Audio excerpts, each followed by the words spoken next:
Dream Team, it's your boy D Neal back with another reaction video, guys. Here we are with free college. How can Germany afford it, but not the USA?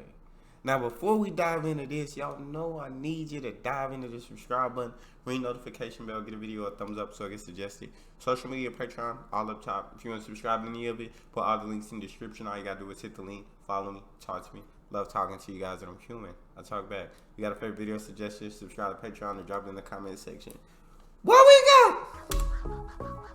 Every kid, regardless of income, has the opportunity to get a college education, not leave school deeply in debt. The Congressional Budget Office just said that President Biden's student loan forgiveness plan will cost the federal government, or is expected to, about $400 billion. The average cost for an undergraduate degree in Germany is around $32,000, paid for nearly entirely by the state. Perfect. In the U.S., some schools charge that much for just 1 year.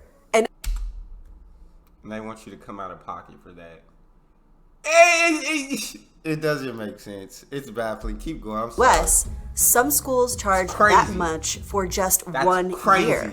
And as an American, I find this astonishing. How can a country with over 80 million people entirely fund higher education and not go bankrupt? Where is that money coming from? And why can't we seem to offer free college education for everyone, everywhere in the United States? Talk to me. Talk to me. Black Forest family, thank you for this video. I'm intrigued. If you've been a longtime follower of our channel, it's no secret that I moved to Germany to get my doctorate degree. And in doing so, I joined around 6,800 US students who are currently attending college in Germany. Wow. But to be honest, even after completing all 3 of my degrees, I'm still paying down student loan debt from my degrees in the United States. Crazy. Like 1 in every 5 Americans, I have student loans. And while there have always been talks in the fringe of free university tuition, it always feels like real reform moves at a glacial pace at the federal level. So in today's video, we're going to be doing a little bit of a thought experiment. I'm going to compare my 2 alma maters, Albert Ludwigs Universität, or the University of Freiburg, and the University of Missouri, or Mizzou. Both are public universities with a similar sized student body population, an excellent university healthcare hospital system, and both are highly ranked in the fields of business, medicine, and law. But I've also been a student at both. I've also been a graduate teaching assistant at both. So I can offer a little bit of firsthand experience here as well. But for sure, we about to get a great perspective in this video. It make me more excited. At both. So I can offer a little bit of firsthand experience here as well. But ultimately in this video, I want to answer one important question. Why is it that this university can afford to give their students free tuition, but this one can't? So let's dive in.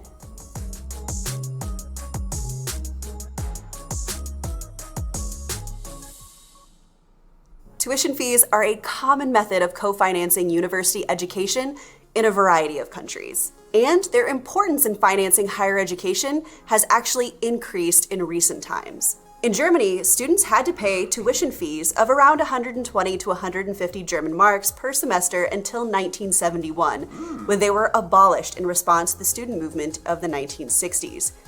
University studies were then free for more than 30 years, with only a low lump sum subscription fee being charged for administrative and other purposes.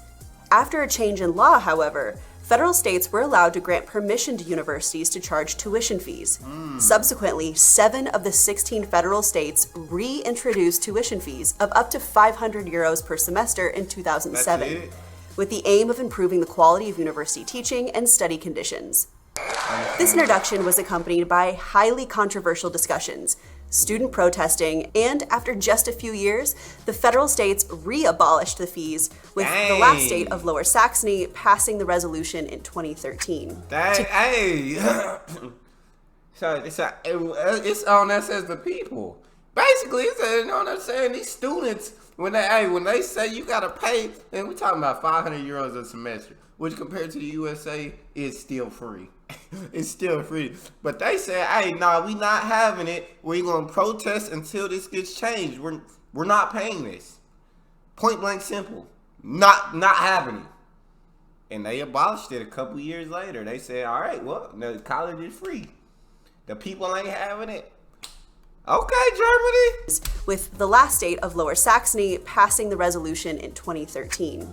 Today, German undergraduate students who attend university, including the University of Freiburg, can expect to pay a small administrative fee or semester contribution of around 150 to 250 euros a semester, or 300 to 500 euros per year. The University of Freiburg will also charge a 650 euro fee for dual degree or full-time master students, and I personally paid around 360 euros in fees per semester as an international doctoral student. But I really should stress that these are actually called fees and are not outright tuition. But even if they were, they are dramatically lower than what you would experience in the United States. It's basically still free. But before I get too ahead of myself, let's go back to the 1970s, because those tuition fees in Germany of around 120 German marks, adjusted for inflation and converted to euros, would be equivalent to approximately 233 euros. In contrast, tuition in the States in 1970 was higher at $358. And this is a great graph because it shows both the actual and adjusted for inflation price of tuition and fees at public universities in the United States over time. But that over time cost of university tuition is actually pretty important, because in the United States, where the average cost of tuition has risen dramatically, in Germany, it's actually gone down. In fact, college tuition has more than doubled in the past 30 years. Again, as you see from this graph, the average cost of college tuition for in-state undergraduates in the United States is $9,349. And this is not far off from the University of Missouri. For their 2022-23 current school year, a full-time in-state undergrad would expect to pay $12,396 per year in tuition. But also, unlike Germany, if you're not from that state, the state of Missouri, you will actually be expected to pay more in what they term out-of-state tuition. And this is very different from Germany. For example, we live in Baden-Württemberg. So if someday Jack wanted to attend university in Berlin or Bayern or any other German state, he wouldn't be charged extra simply because he lives in Baden-Württemberg. But that's a huge departure, again, from the way things work in the United States. They just figure out more ways to rob you, bro. They literally just figure out more ways to rob you. It's crazy. It's baffling that all of these other countries have figured it out. Yet we still have these things. You shove college down kids' throats, and then when they're in debt, you say, suck it up and deal with it. Know what I'm saying? You did what we wanted you to do. You went to college. You paid all that money. Now you're on your own. When it comes to paying back that money, figure it out. It's baffling. Baden-Württemberg. But that's a huge departure, again, from the way things work in the United States. At Mizzou, for example, you pay over double, $30,734 for just tuition per year. And a reminder for our EU audience, tuition doesn't cover books, dorms, meal plans, or additional course fees. That's extra. And again, that number has risen over time. I actually was an out-of-state student when I attended Mizzou because I was an Illinois resident. I was pretty lucky in that I actually qualified for an academic scholarship that basically wiped out the difference between in-state and out-of-state tuition. But that cost is really significant. So now that I've given just a little brief overview of the overall out-of-pocket costs for students, I think we should maybe take a step back and actually see where the universities get the money from to actually keep their doors open. I need to see, bring that to, thank you. I love this video. I needed to see this video because I need an understanding of everything about these colleges, why we charge ridiculous amounts and other countries can do it. Where the universities get the money from to actually keep their doors open. Today, all higher education institutions in Germany receive a budget from the responsible ministry of the state in which they're located, based on annual or biennial negotiations. The basic budget is complemented by additional agreements between higher education institutions and the state concerning the intake of additional numbers of students and the money to compensate for the loss of income from tuition fees. There are also additional funding programs, some funded jointly by the state and the federal ministry, for supporting and promoting research in the competition for excellence. But of course, despite all of this, academic higher education institutions continue to feel a bit underfunded. The pressure on academic staff to attract external research funding has increased, as has competition for such grants. But still, compared to other countries in Europe and compared to the United States, German higher education institutions continue to be rather generously funded by the states. One source estimates that this contributes to about 80% of their overall budgetary needs. Jeez. And there are also ample opportunities and considerable amounts of external research funding available. So rather than talk about this in generalities, again, this is a little bit of a thought experiment. So I think we should actually look at the specific budget for the University of Freiburg. Okay. Their published operating budget for 2020 was 365 million euros, and this excludes the medicine and the Universitätsklinikum. So to cover their expenses, they received nearly 207.8 million euros from what they term third-party funding. This includes funding from the Bundesland, the Deutsches Forschungsgemeinschaft, or the DFG, and the European Union. So just shy of 2/3 of the funding comes from generally national or international governmental sources. Also, I don't want people to get confused by the fact that they call this third-party funding. It just simply means that funding that doesn't come from primary or secondary sources, those being the fees generated from students or the funding that they get from the state of Baden-Württemberg. And if we actually want to see how much the state of Baden-Württemberg actually contributes to the University of Freiburg, to be honest, this was kind of difficult to find just by doing online research. But if we presume that this number of primary and secondary funding, again, the fees and the money given from the state of Baden-Württemberg, is the difference between those two numbers in the rectorate reporting, it's going to be around 157 million euros, or around 43%. But what I think is particularly important here is to note that the overwhelming majority of the funding that goes into the University of Freiburg comes from government, quasi-governmental, or economic sources like market investments. Plus, like... I think that's incredible. I think that's incredible because all these different governmental agencies, different parts of the government, I mean, they step in and I mean, they take care of these kids that they claim are the future. They take care of them and they help try to mold their minds and they help them try to follow the path that they want to path and follow the path that they want to follow. And they don't put them in crippling debt to do so. So when they do graduate, they're not stressed about having to pay back all this money. They're not stressed about any of that. They can focus on what they want to do with the rest of their life. I think that's absolutely incredible.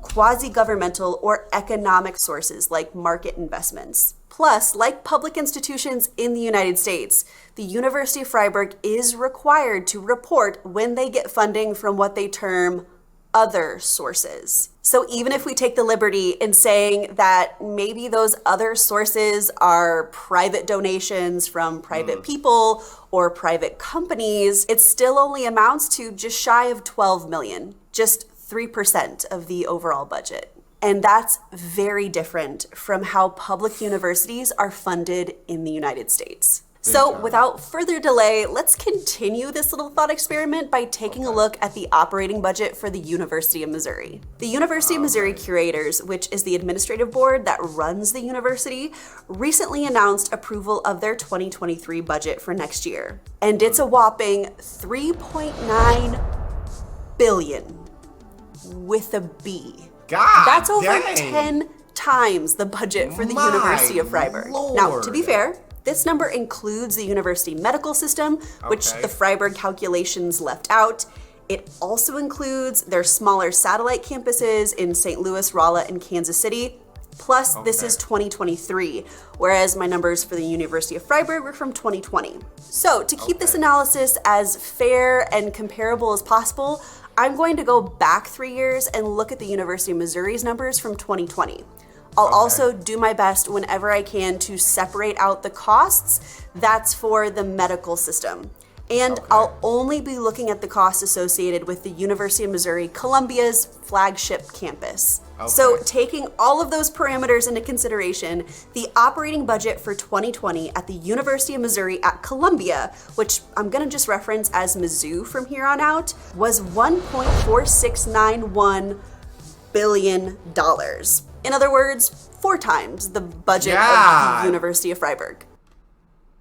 And they have around the same enrollment. I think Mizzou had like 5,000 more kids.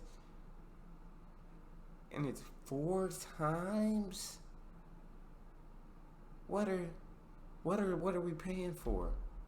Oh, my bad. I mean dollars. In other words, 4 times the budget of the University of Freiburg. Again, with a pretty similar student body population. And now, I know, I literally just said that I wasn't going to lump the university medical system into these calculations, but especially at Mizzou, it's important to note that funding in one area of the system, it doesn't just stay in that one area, but it's spread throughout the University of Missouri systems. So for just a brief moment, I think we should at least talk about the amount of money brought in from the Mizzou healthcare system. It's actually pretty important that I show you this pie chart.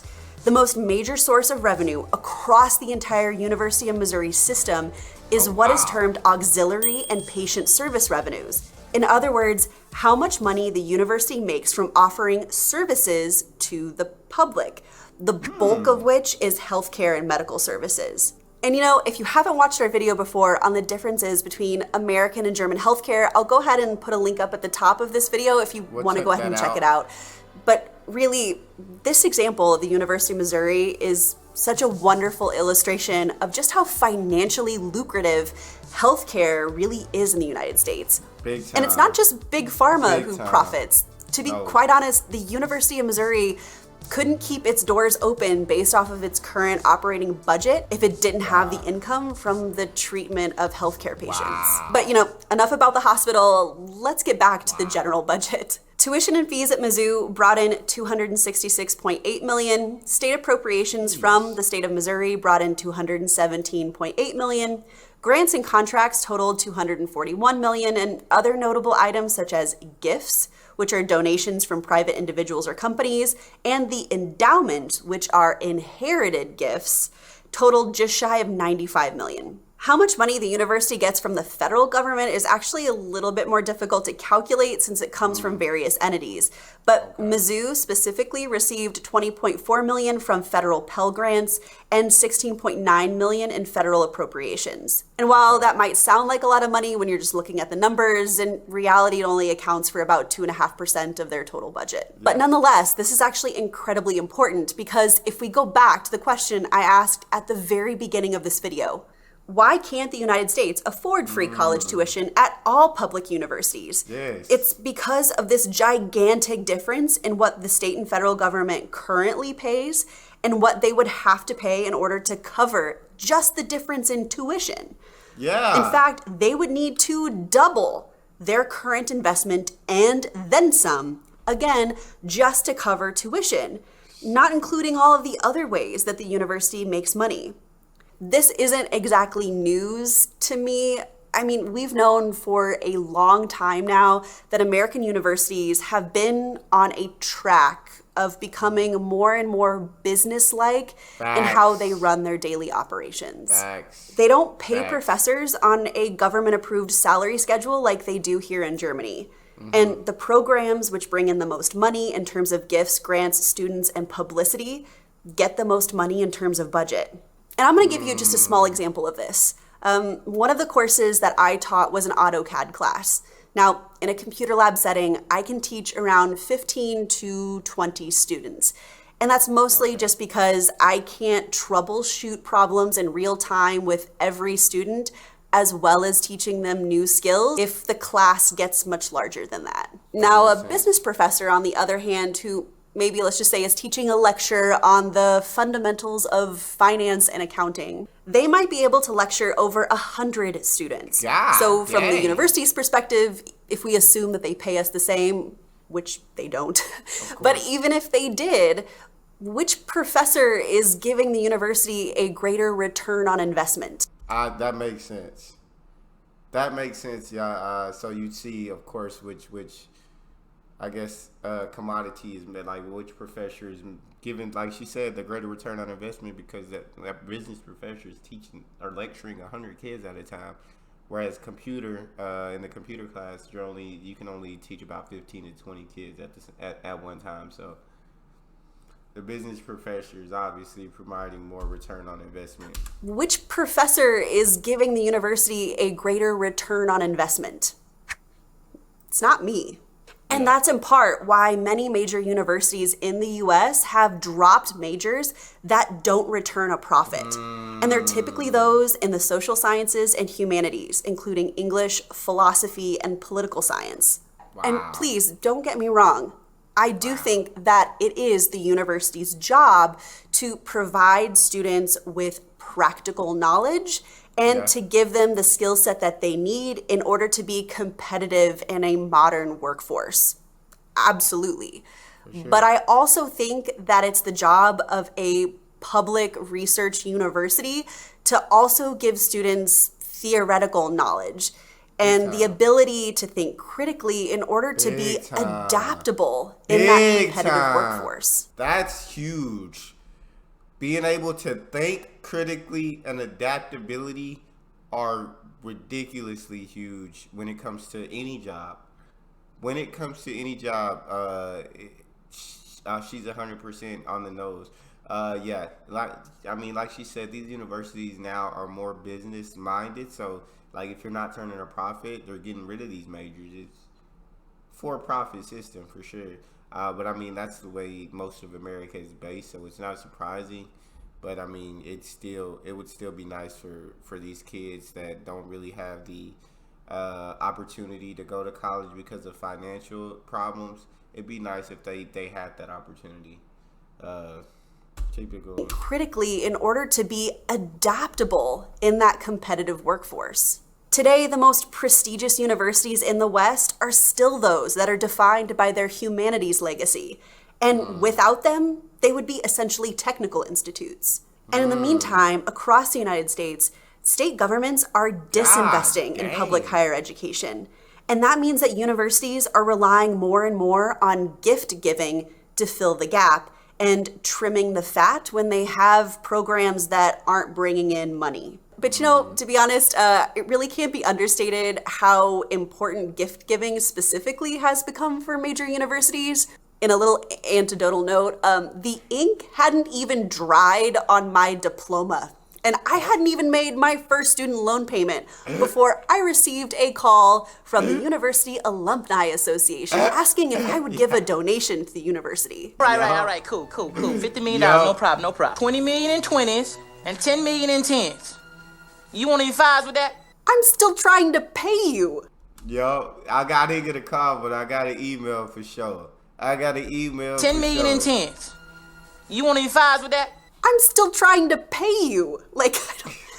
Anyway, but it happens all the time. And while I think there could be an entire video alone made on just the impact that giving and donations has on American universities, it is important to point this out because I think in the context of budgeting and spending, it really just goes to illustrate that in the US, public universities, although they are public education, they are very different animals than K through 12 education. I mean, we would never dream of shutting down an elementary school because they didn't turn a profit. Facts. Elementary schools aren't meant to turn a profit. They're meant to provide a public service via the education of the youth. And although many public high schools in the States do have boosters, which are typically private individuals and companies who give donations to things like sports clubs, I don't think we would ever imagine our children walking to chemistry class down a hallway sponsored by Monsanto.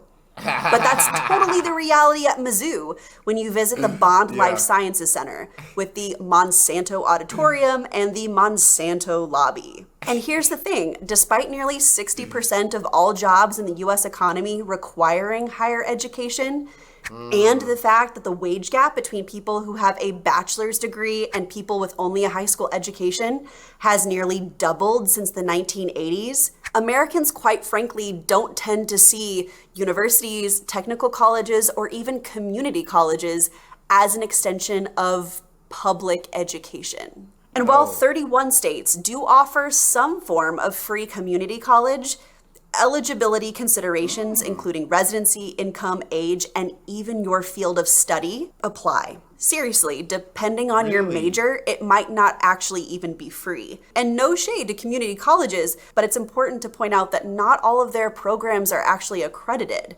And it's only free for the first 2 years. So you can't actually complete a bachelor's degree there for free. So in the end, when we ask the question of how can Germany afford free university tuition for everybody, I think most Germans would turn around and say, how can you afford not to? Okay. That's a great question. How can you afford not to? I mean, you basically just, I mean, you're cutting, I feel like, a lot of students off that do want a higher education, but they, like I said, they're just not in the financial place to put themselves in that, to put themselves in college. Also, I mean, and you say like, well, they can take out loans, they can take out, well, now they graduate with this crippling debt hanging over them. So I mean, shout out to Germany. Because I agree more with the way Germany does things. Whether you agree more with America, that's how you feel, and I'm not gonna say you're wrong in how you feel. I'm just gonna say I agree more with Germany. Turn around and say, how can you afford not to?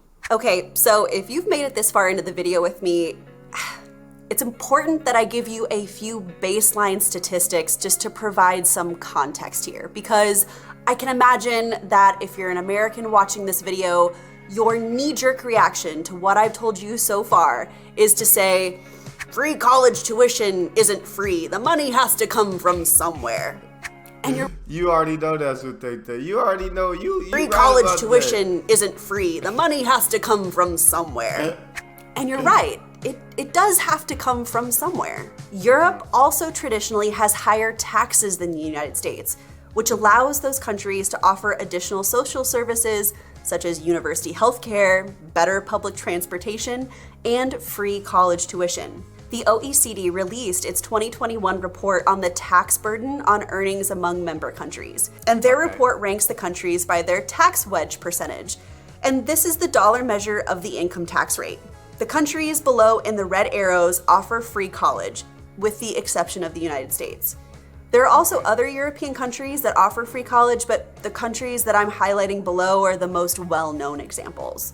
And while I should say, the tax wedge is not solely driven by free college tuition costs, the countries that offer this benefit do have a much higher income tax rate than the United States. So if in the United States we are going to go the route of financing free college tuition. Did that say like 50% like taxes? Like half of your check is like to like half. Y'all let me know in Germany, like, are they saying like half of your check is taken out for taxes, or am I just reading that wrong? Or am I just understanding the statistics wrong? I understand. I was gonna say I understand like 30% in tax. I feel like that's high, but I'd be willing to pay that for the benefits of universal health care, for the benefits of free college, to just know what I'm saying, even if it wasn't to help me, but to help the community. But 50%, unless your prices of living are much lower than ours, I can survive off of giving like 50% of my money to taxes. But like I said, I could be wrong. Like, y'all let me know in the comment section about this one. Countries that offer this benefit do have a much higher income tax rate than the United States. So if in the United States we are going to go the route of financing free college tuition, I mean, yes, we would actually have to raise our current income tax rate. But exactly how much is difficult to calculate because, again, this difference in tax rate includes a lot of other benefits that Americans already just pay for out of pocket. But European countries also differ substantively from the United States in terms of the percentage of college attendees that their debt-free models serve. The World Bank reports tertiary school enrollment. This is going to include universities, colleges, technical training institutes, community college, nursing schools, and research laboratories. In 2019, the tertiary enrollment for European countries that offer debt-free college in the United States are these figures that you see on your screen. The percentage is calculated by taking the tertiary enrollment as a percentage of the total population of students who graduated within the last 5 years. For all countries, with the exception of Finland, the US has a much higher percentage of students who have enrolled in post-high school education. So it's likely that this will add a level of complexity to debt-free college plans in the United States. But there's one final statistic that I do want to point out, because despite having massively higher budgets, it doesn't necessarily buy you a better education. Taking out private universities, because they really are an entirely different animal, the United States has 19 public universities that make up the global top 100, which is really outstanding. But equally as impressive, I think, is Germany, a country 28 times smaller, about the size of Texas, with a quarter of the population. They have 6 public universities in the top 100. Jeez. So adjusted for population, we're actually pretty on par with one another. On the next episode of the Black Forest family, you probably guessed it if you made it this far into the video, but we're kicking off a mini-series on university life. Last week on the community tab here on YouTube, I asked you a question. How did you pay for university? And guys, we got over 8,000 responses. So given that we talked today about how much it costs to attend university in the US versus Germany, next week we're gonna take a deep dive into just how different the cultures are in how students are expected to pay for it. From crippling student loan debt to financial aid from families, we'll be taking a deep dive into the full cost of that education, including housing, books, and tuition. So if you haven't done so already, make sure to hit that subscribe button and the notification bell to be alerted when that next video goes live. And if you enjoyed what you saw today, be sure to hit that thumbs up button. Cheers! Shout out to the Black Forest family. I feel like that video was very informational and coming to an understanding. Sheesh, those taxes, guys. I know I said I wanted free college, but if I have to pay 50% of tax, I can't afford to survive. But I'm not sure what their wages and plus cost of living are over there, and so if that's one of the reasons. But this was a really good video. Like I said, I still think there's more options in America that we can have in order to give more kids opportunities to go to college. But that's all. If you guys got a favorite video suggestion, you can subscribe to Patreon or drop in the comment section. Subscribe to the channel, ring notification bell, get a video a thumbs up so I get suggested. Social media and Patreon all up top. You want to subscribe to any of it, put all the links in the description. All you gotta do is hit the link, follow me, talk to me. Love talking to you guys. You guys are the most incredible team on YouTube. It's your boy Neal, out.